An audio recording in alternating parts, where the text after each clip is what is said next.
It's happening again, and this time it might be worse. Everest is going to have one of its most overcrowded seasons ever. 450 foreign climbers, bloated expedition teams, and the potential for deadly traffic jams in the death zone. The warning signs are all there, but is anyone listening? Every spring, Everest becomes less of a mountain and more of a pressure cooker, and 2025 is no exception. Teams have flooded into the Khumbu. Lukla Airport has been bottlenecked with tourists and trekkers and climbers. Seven Summit Treks alone has over 100 clients on their team this year. In today's video, we're going to talk about the pressure cooker taking place on Mount Everest. Not a record season in terms of permit numbers, but darn close. And with the pressure on to get to the summit in what usually turns out to be fairly short weather windows, we have yet to know if that's going to lead to some problems. There is a team of Sherpas setting ropes up toward the summit as I record this video, and by the time this video is posted, some of the first summits might have actually occurred by the rope fixing team. At the end of the video, I'll offer some solutions and some ideas on how to mitigate some of those problems, not go away. It would be impossible to make them completely go away, but some valuable ideas moving forward as Everest becomes more and more popular for climbers around the world. Seven Summits Treks alone has over 100 clients. That's just one company out of 44 companies operating on the mountain. In today's video, we're going to talk about the pressure building on the mountain and the overwhelming amount of people causing traffic jams and long lines in the Khumbu icefall, being exposed to danger for long periods of time. So far, so good on the mountain, but as the 8K Expeditions Sherpa team is fixing ropes to the summit,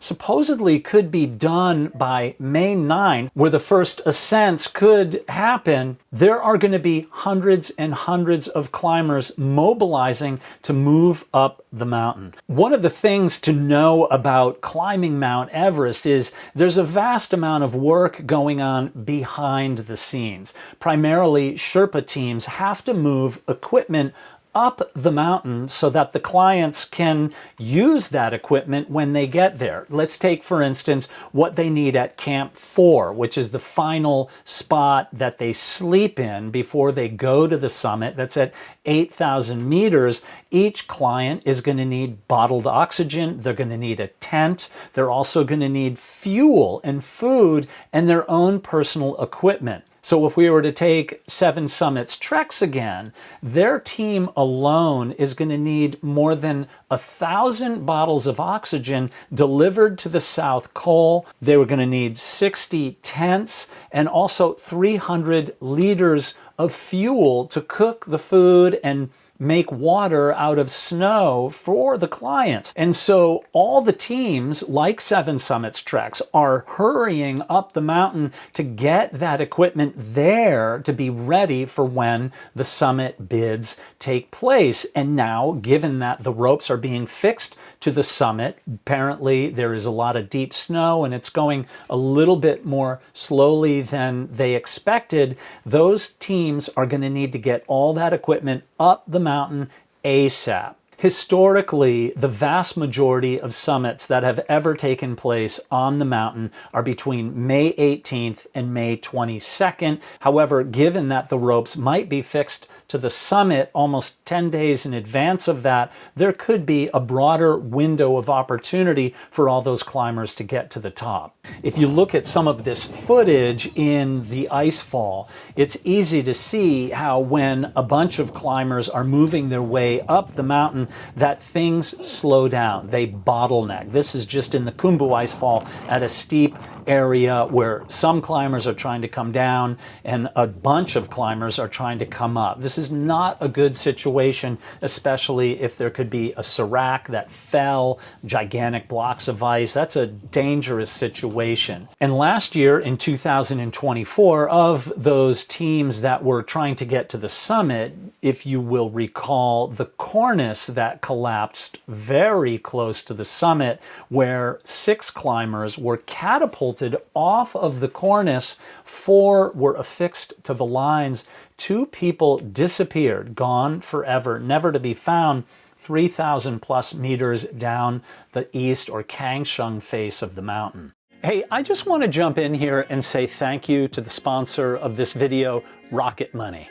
An annoying part of my personal budget is subscriptions. We all know how it goes. It's almost as if we need a subscription for everything. So we subscribe to things, get charged every month, and every little bit keeps adding up. And then I see a notification and I think, oh man, I've got to unsubscribe from that. And then the next month comes around and there it is again, and I haven't even touched it. Well, fortunately, there's a solution to help figure all this stuff out, and that's Rocket Money. You provide Rocket Money with access to your bank feed, and it sifts through all your subscription charges. It lets you see them all in one place so you can cancel them. And as a content creator, I have a bunch of subscriptions. Some I wouldn't be able to function without, but there are others that I use once or twice and then don't need them anymore. But then I keep getting hit every month for something I no longer need. And those tiny subscriptions, sometimes as low as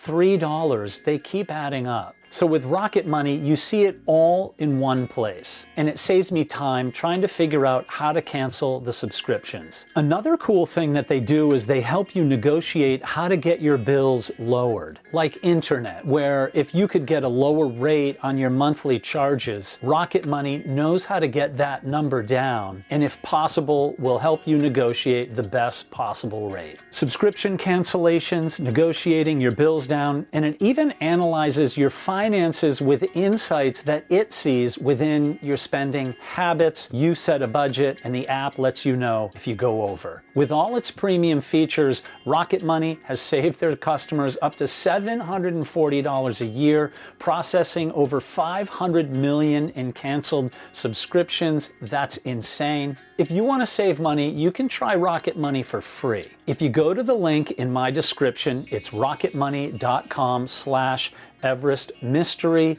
You can get started for free, or you can unlock more features with their premium option. Either way, it's designed to save you money. And if you do sign up for this, please use my link. If you don't use the link, Rocket Money won't know that you found it here. Thank you, Rocket Money. And now back to the video. So again, the season is shaping up to be dangerously overcrowded, not a record season in terms of permits. 450 or so, not quite, have been reportedly issued. No more will be given. It's summit season. The time is now, and so no more permits will take place.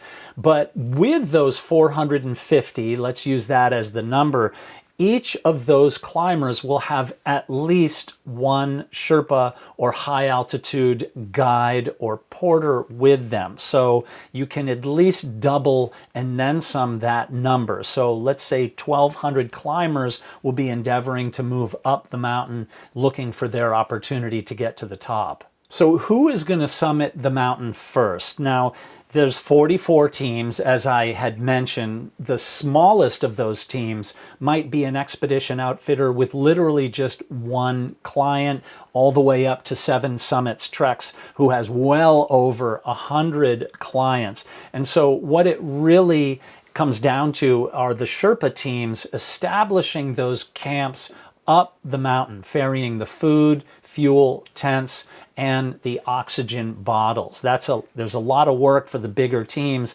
and like 7 Summits Treks and some of the other expedition outfitters, International Mountain Guides, Madison Mountaineering, they would split up their teams into smaller chunks, if you will, and separate them so they don't all bottleneck together. And as Alan Arnett has written in a recent blog post, you read occasionally about climbers climbing unsupported up the mountain. However, there's no true unsupported climb up the mountain because of the icefall doctors who set the ropes from base camp all the way up to Camp 2, that's halfway ostensibly up the mountain, and whenever there is a shift in the ice, if a ladder breaks or falls, those icefall doctors have to go back up and re-affix the ladder or fix the ropes.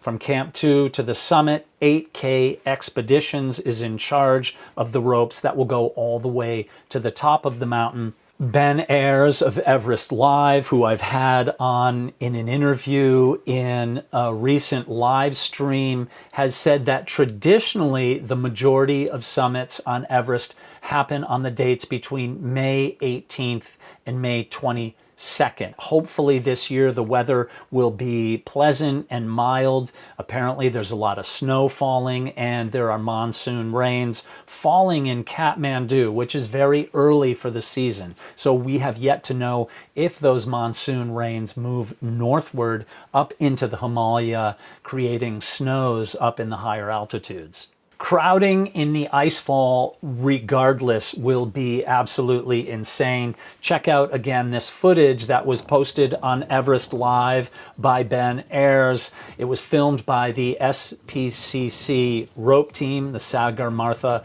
Pollution Control Committee, who oversees the icefall doctors. They're in charge of that. Here's a log jam at a ladder, climbers fussing and fiddling to get up or down. It really looks almost ridiculous in a way, but it's almost unavoidable. In 2016, I recall getting into a similar situation, not quite nearly as bad, and I remember making up my mind in that moment that I would never be in that situation again. I looked above me, terrified at large seracs, gigantic towers of ice, that if there's just one small shift, that ice could tumble down and easily kill people. Just 2 years previously to that, 16 Sherpa and high-altitude porters lost their lives in an instant when a gigantic serac fell from the west shoulder. And we can only hope that people move through expeditiously and not slowly. So ultimately, the problem is too many people waiting for too few opportunities, and what begins to happen, and it's a natural human nature, is people will begin to feel impatient. They'll sit down in base camp basking on a warm sunny day when the truth is that there is a cluster of human beings waiting up high in what might be horrible weather, windy, snowy, or whatever. And so that impatience becomes a little bit of a problem. And now this is where patience is an incredible virtue, and it takes a good expedition leader, expedition organizer, to manage the people on his or her team to be sure that they understand that in time they will get their opportunity. It was about this time last year that ExWeb, Angela Benavides, did an article, Everest as bad weather continues, impatience grows.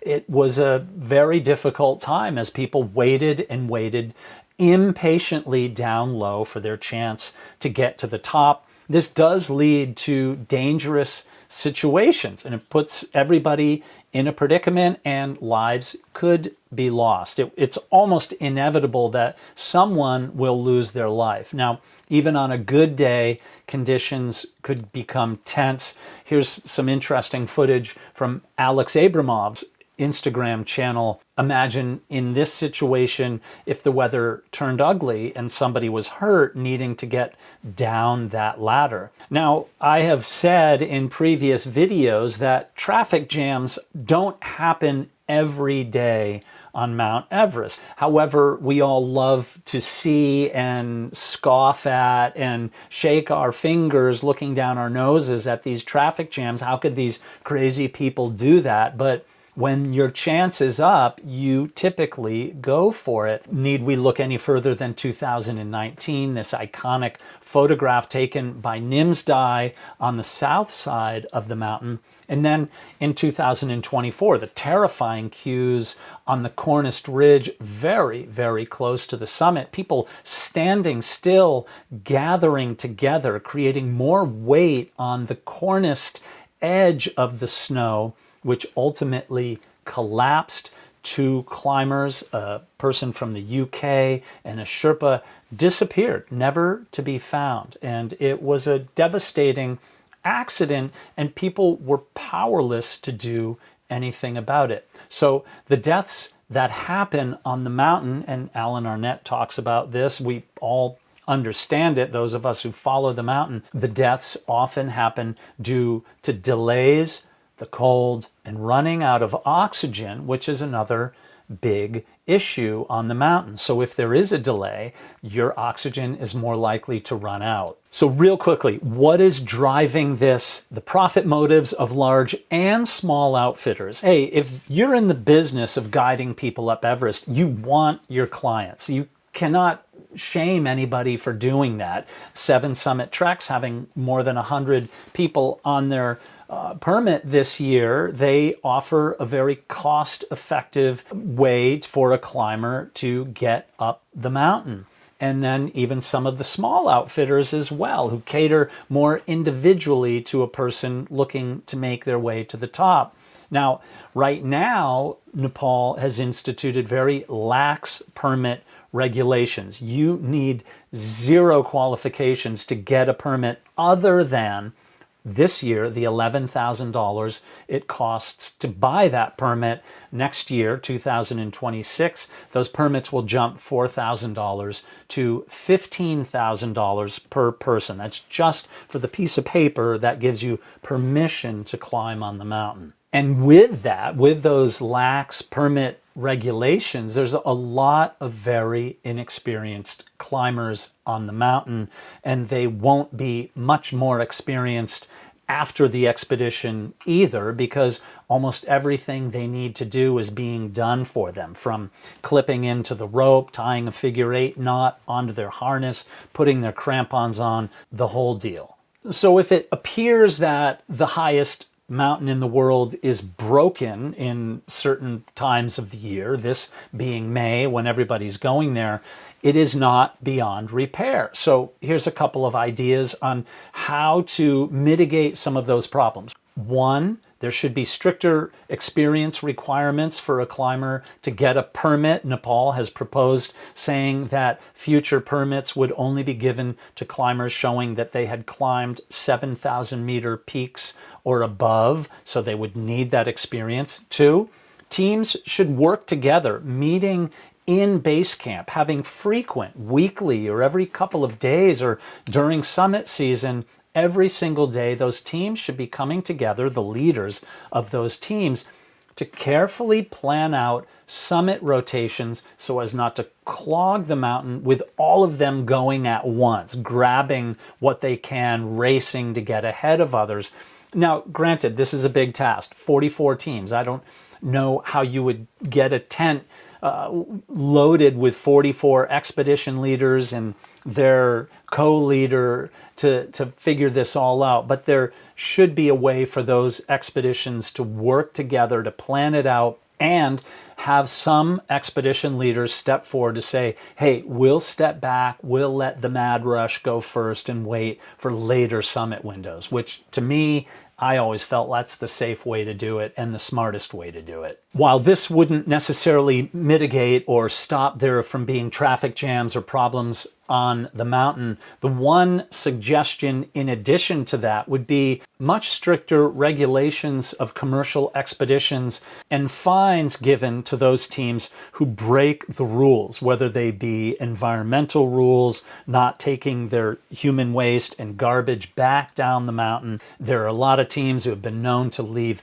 tents behind, cutting their logos out of the tents and just discarding equipment up there, because once they get their clients to the summit, they hurry down the mountain. They don't have a lot of Sherpa support to help bring that equipment down. Those teams should be penalized. And now, understandably, low budget outfitters don't always have the staff, the knowledge, or the proper equipment to keep their clients safe if something does go wrong. And there's a cultural thing happening here. So if you were to have a client that was going up the mountain and a Sherpa, very gentle, coming from a Buddhist religion, saying, "Sir or ma'am, please, you have to turn around. You're very sick. You're running out of oxygen." They do not want to have any conflict with that person. So if that person's turned around and said, "Don't try to stop me or I'll fight you," this literally happens. That Sherpa, very often a young person, is not going to enter into a place of conflict. And so there's a lot of things that need to be taken into consideration here. So we'll have to wait and see. I'll be doing another video very shortly and several live streams through the month of May, and we'll update you as soon as we possibly can with news and information and reports from the summit, including more interviews with Ben Ayers of Everest Live. I'll put the link to his YouTube page and website in the description below. And so in closing, Everest is always going to be dangerous, but it doesn't have to be a mad circus. And so if we want to protect the mountain and the people who are climbing on it, change is going to have to come from both the government of Nepal and the international climbing community. Make sure you click like, and also would love to hear your thoughts in the comments below. Share this video with anybody who's interested in what's taking place on Mount Everest, and make sure also when you hit subscribe that you click the bell icon so you'll be notified when the next video comes out. Thanks for being here. Do a good deed. Don't ask for anything in return. Make the world a better place, one tiny step at a time. Peace be with you.